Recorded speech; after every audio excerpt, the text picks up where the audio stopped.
ओम शांति। दशहरा पर्व का आध्यात्मिक रहस्य, इसके बारे में जानकारी है। भीड़ चली रावण को जलाने।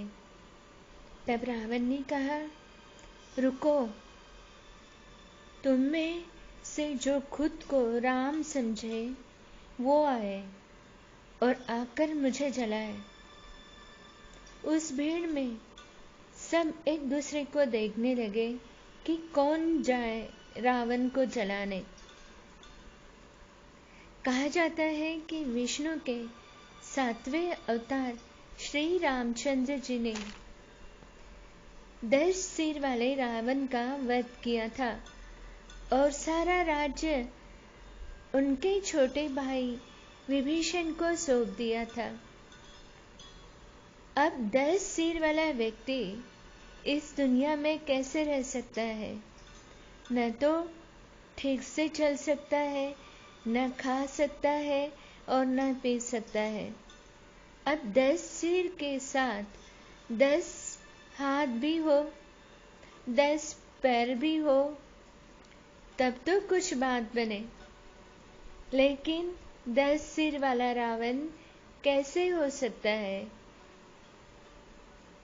सच तो यह है कि ये 10 विकारों का प्रतीक है, जिसमें काम, क्रोध, लोभ, मोह, अहंकार आदि शामिल है। कहा जाता है कि यह पर्व दुर्गा पूजा के अंतिम दिन मनाया जाता है, जिसमें देवी दुर्गा ने महिषासुर का वध किया था। उसकी यादगार को दर्शाते हैं और कथा यह भी कहती है कि दुर्गा जी ने महिषासुर का 9 दिन 9 रातों का युद्ध चला और 10वें दिन दुर्गा ने महिषासुर का वध किया। इसी उपलब्ध में नवरात्रि 9 दिन तक हर साल मनाए जाने लगे। लेकिन यह इसका आध्यात्मिक रहस्य यह कहता है कि दुर्गा शक्ति का प्रतीक है और किसी भी शक्ति का जागरण एक दिन में नहीं होता। उसको जागृत करने के लिए दिन रात एक करनी पड़ती है। इसीलिए 9 रात और 9 दिन को तो सिर्फ एक मतलब के साथ जोड़ा गया है, लेकिन इसका भावार्थ लोग इस तरह से लेते हैं कि 9 दिन की पूजा करनी है, 9 दिन की जागरण करनी है। लेकिन यहाँ जागरण और पूजा से मतलब है कि आपकी बुद्धि अगर हमेशा जागृत रहेगी तो आप महिषासुर नामक विकार या राक्षस कभी भी आक्रमण नहीं कर सकता। वहाँ एक प्रतीकात्मक रूप से दर्शा दिया गया है कि एक दुर्गा जी के 8 हाथ निकल आए और 8 हाथों में 8 अस्त्र शस्त्र दिखाए गए, जो 8 शक्तियाँ हैं।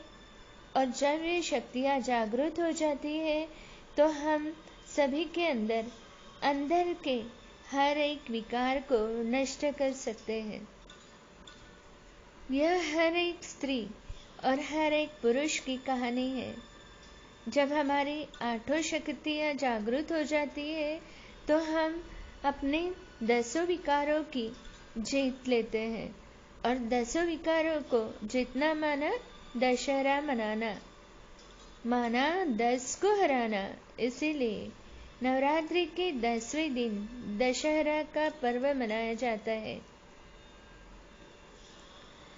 भावार्थ है ही दशहरा या नवरात्रि, यह एक प्रतीकात्मक पर्व है जो मनुष्य को मनोदशा को दर्शा रहे हैं, जिसमें मनुष्य रामचंद्र को दिखा दिया और नारी के रूप में दुर्गा को दिखा दिया।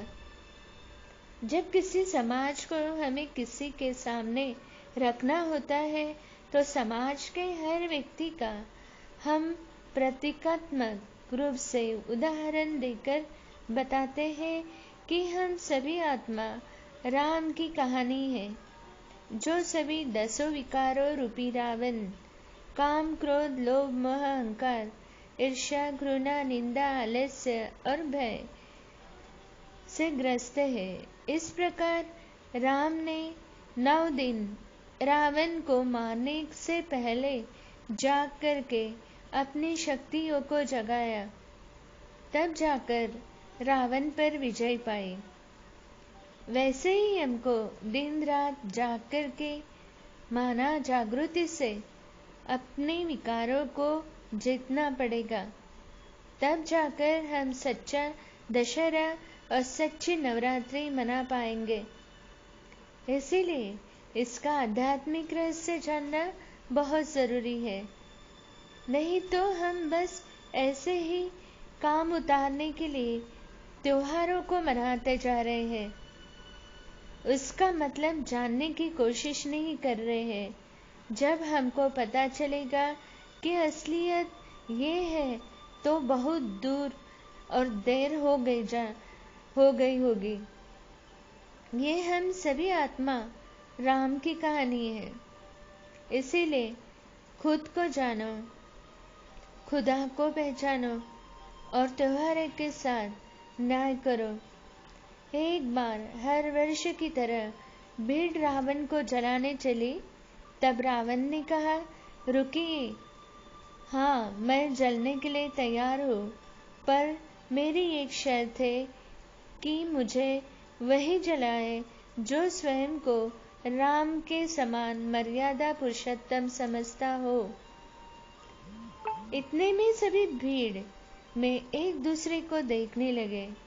कोई ऐसा स्वयं को नहीं समझता था। रावण को पता था कि मैं आज इस विश्व पर राज कर रहा हूँ। मैंने सभी के दिल में ऐसी जाल बिछाई है जो कोई मुझे और मेरे प्रभाव से अछूता नहीं है। इसीलिए तो हर बार लोग मुझे जलाते हैं, लेकिन मैं जलता ही नहीं, क्योंकि मुझे वही जला सकता है जो है राम। भारत को पुण्य भूमि या परमात्मा अवतरण भूमि कहते हैं। साथ ही साथ भारत को अविनाशी खंड भी कहते हैं। तो जरूर परमात्मा ने श्रेष्ठ कर्म किया होगा, तभी हम त्योहार के रूप में मनाते हैं।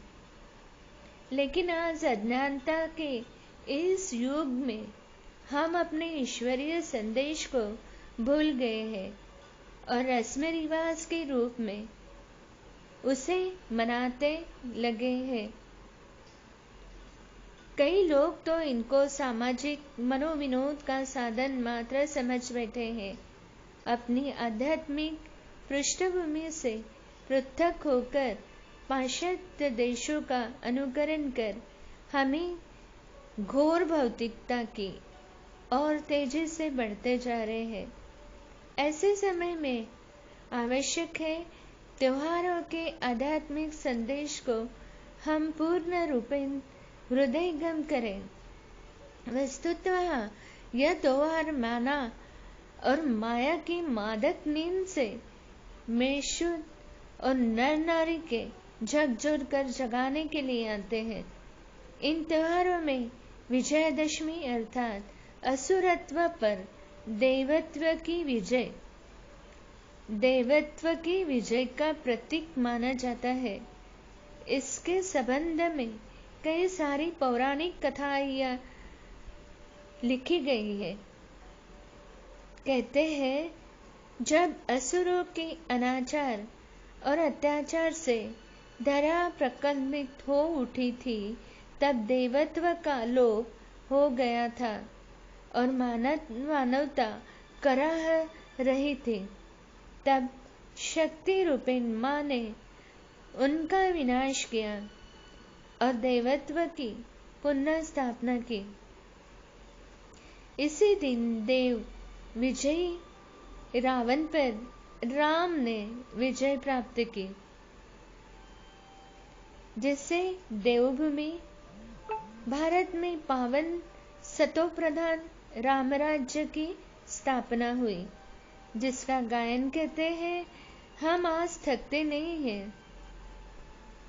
विजयदशमी के दिन प्रति वर्ष भारतवासी रावण का बोझ जलाते हैं, लेकिन क्या इसमें रावण जल जाता है?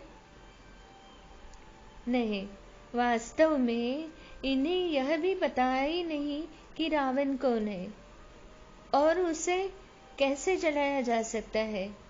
अंतर रावण का पुतला जलाने से यह स्पष्ट है कि रावण अभी जिंदा है और उनको घोर क्षति हो रही है। रावण का अर्थ ही रुलाने वाला है।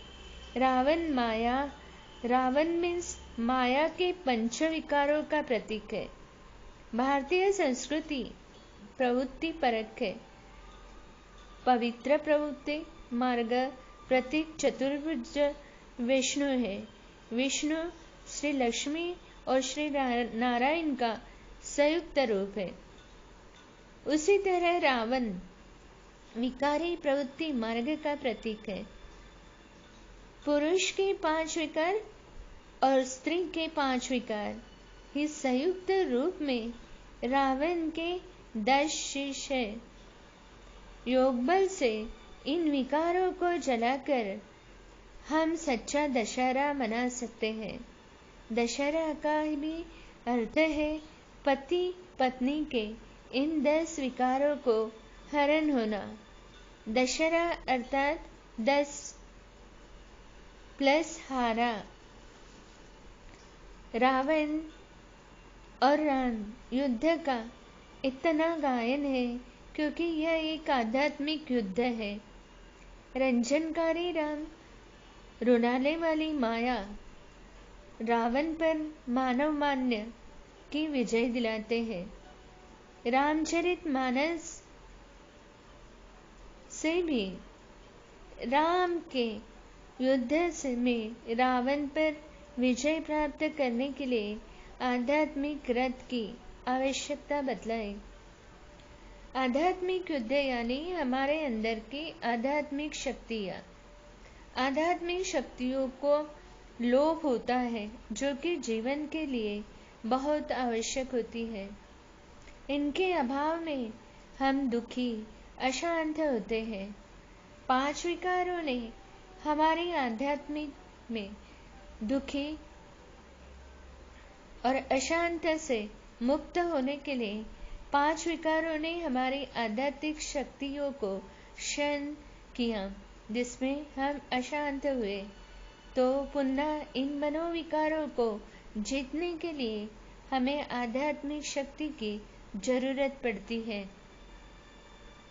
क्षमा, दया, संतोष और ईश्वरीय स्मृति से मनोविकारों पर विजय प्राप्त कर सकते हैं, न कि स्थूल शस्त्र से। तुलसीदास ने की रावण आदि असुरों को विकारों का प्रतीक माना है। मोह 10 मौली, तत्वभ्रष्ट अहंकार, पाकरी जित कात विश्राम हरि।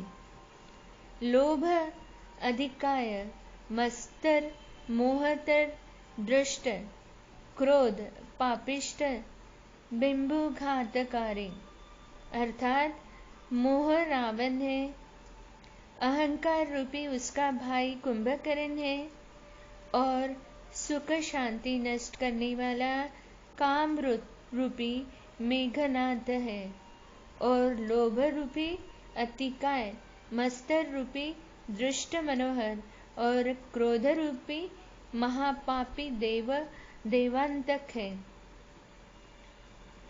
द्वापर युग में आत्मा रूपी सीता कंचन मृग की आकर्षण में पड़ परमात्मा राम से विमुख होकर माया रूपी रावण के चंगुल में फंस जाती है। कलयुग के अंत तक जब सारी सृष्टि शोक वाटिका बन जाती है, तब निराकार परमात्मा आकर ज्ञान योग से अमोघ अस्त्र शस्त्रों से माया रावण पर विजय दिलाते हैं और पावन सत्व प्रधान सतयुगी देवी साम्राज्य की पुनः स्थापना करते हैं। इसके लिए परमात्मा शिव आत्माओं को निमित्त बनाते हैं और उनके सिर पर ज्ञानामृत का कलश रखते हैं। ज्ञान और योग अखंड पवित्रता की दिव्य शक्ति से सुसज्जित भारत माता शक्ति अवतारों की हुंकार से विश्व विजयी रावण और उनकी सेवा धराशायी हो जाती है और रामराज्य की स्थापना हो जाती है। इसीलिए विजयदशमी के पूर्व नवरात्रि में पवित्र कन्याओं का पूजन होता है। विकारों से ततित मनुष्य आत्माओं को इन्होंने शीतल का पूजन होता है। विकारों के तपित यह शीतलता के अंतर रूप में इसकी पूजा सर्वत्र होती है। आज तक आप सभी रावण का पुतला जलाने का खेल देखते आए हैं।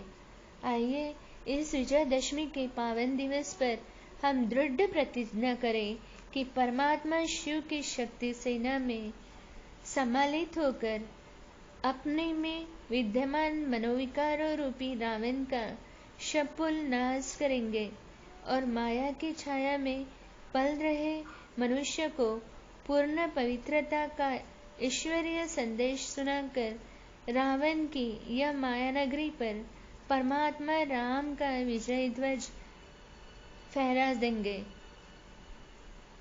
ओम शांति।